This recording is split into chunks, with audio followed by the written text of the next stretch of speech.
우리도 예금자 보호 한도인 현재 5천만 원으로 돼 있는 이 한도를 좀 늘려야 되는 게 아니냐. 미국 같은 경우도 3억 5천만 원 정도 되나요? 그 정도 되고. 25만 불. 네, 한 3억 원이 넘고 일본도 1억 원이 넘는 한도를 갖고 있고 우리나라는 이 5천만 원이라는 한도가 2001년에 바뀌어서 만들어졌기 때문에 그동안 우리나라가 경제가 얼마나 커졌는데 아직도 5천만 원이냐는 얘기가 있어요. 우리도 좀 늘려야 된다 보십니까? 어떻게 보십니까? 그러니까 지금 신 교수께서 좋은 말씀하셨는데요.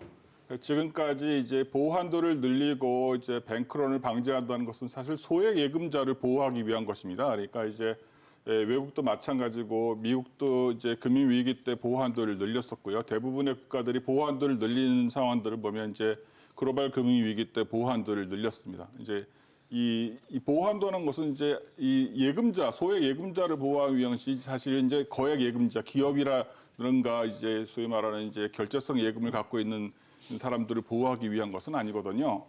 그리고 목적을 두 개를 이제 분리해서 생각을 해야 됩니다. 예. 그러니까 이제 그런 의미에서 보면 지금 이제 SVB 같은 사태는 사실 예금자 보호로서 이것을 보호해야 하냐는 것은 약간은 좀 별개의 문제로 생각을 해야 됩니다.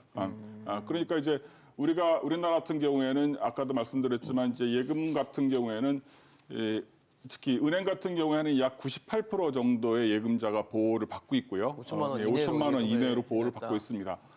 그리고 이제 물론 이제 거액 예금자들이 이제 기업 같은 경우에는 거액 예금자들이 있습니다.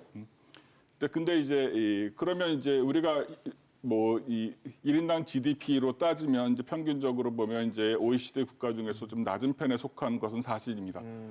그러나 이제 그 비용도 분명히 이제 고려를 해봐야 되는데요. 사실 이제 거기에 대한 예금보험료가 분명히 이제 부과가 될 거고요. 그 예금보험료가 부과가 되면 그거를 이제 대출자나 예금자가 부담을 하게 되는데 그러면 이제 98%는 5천만 원 이하에서 보호를 받고 나머지 2%가 5천만 원을 초과하는 예금을 갖고 있는데 그러면 2%를 위해서 98%가 그 비용을 부담할 것인가? 는 문제가 있습니다. 물론 한도를 높이면 다 좋죠. 예, 예. 근데 한도를 높이는 데는 사실 추가적인 비용이 들어가게 되어 있는데 그 비용을 부담하는 사람들이 98%라고 한다면 과연 그것이 바람직한 것인가는 다시 한번 생각해 볼 필요는 있다는 전 의견입니다. 서 교수님 어떠십니까? 그러니까 이제 데이터를 좀 잘 보면 예. 저희가 예금자의 수별로 보게 되면 98%가 이제 예금자 보호 적용되고요. 네네. 그러니까 지금 금액으로 보게 되면 은행 같은 경우에 이제 예금 부보 예금이라고 하죠. 예. 부보 예금 그 혜택을 못 받는 예금이 61%예요. 62% 정도 되는데, 그러니까 결과적으로 저축은행들 같은 경우는 또 5천만 원 이상 예금한 자가 한 16% 정도 되거든요. 그러니까 결론적으로 보면 지금 그 상위 2%가 한 48%의 부보예금 혜택을 못 받는 예금을 갖고 있기 때문에 네네.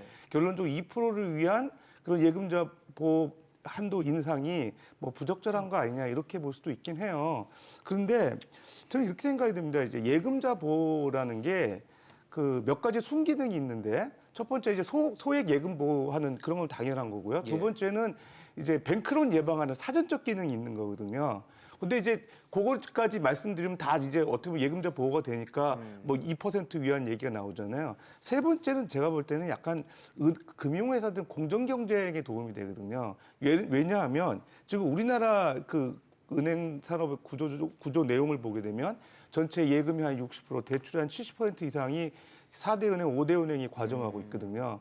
그러면은 암만 좋은 혁신적인 금융상품을 내놓는다 하더라도 예금자 보호 한도 때문에 결론적으로 시중은행 쪽으로 자금이 몰릴 수밖에 없어요. 지금 아까도 말씀드렸던 시중은행들 지금 예금자 보호되는 금액 기준으로 보면 36%밖에 안 되거든요.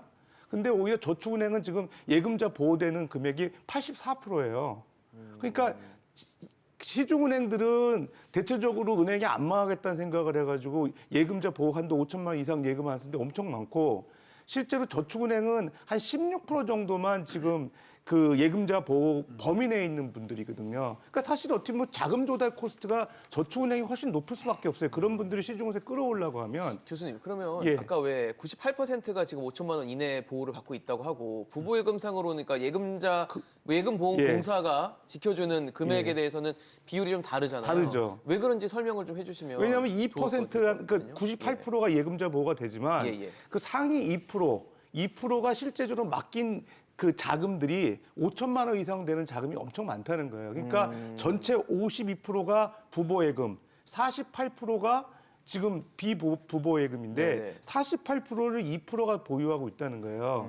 그러니까 결국 2%를 위한 사실은 좀 한도 증액이냐 이런 비판이 있긴 해요. 2%의 그만큼 예. 규모가 크다는 얘기겠네요. 그렇죠. 그죠? 그럼에도 불구하고 아까 말씀드렸던 그런 은행 간 공정 경제, 정부에서 지금 과점 체제 해소를 위해서 노력을 많이 하잖아요. 예. 그런 측면에서 기여할 수 있다 저는 그렇게 생각이 됩니다.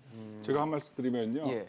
그러니까 은행 같은 경우에는 사실 결제성 예금이 많거든요. 이제 아까 말씀드린 대로 기업의 결제성 예금이 많기 때문에 그런 이제 은행들이 이제 거액 예금 갖고 있고 저축은행 같은 경우에는 거의 이제 정기성 예금입니다. 그러니까 이제 그 비율들이 이제 5천만 원 이하로 이제 쪼개서 이자를 포함해서 이제 예금보험공사가 보호를 해주니까 5천만 원 이하로 쪼개서 이제 예금을 하기 때문에 그 비율이 사실 이제 금액으로 따져도 86% 정도가 이제 차지하는 보호를 거고. 보호를 예, 받고 있는 겁니다.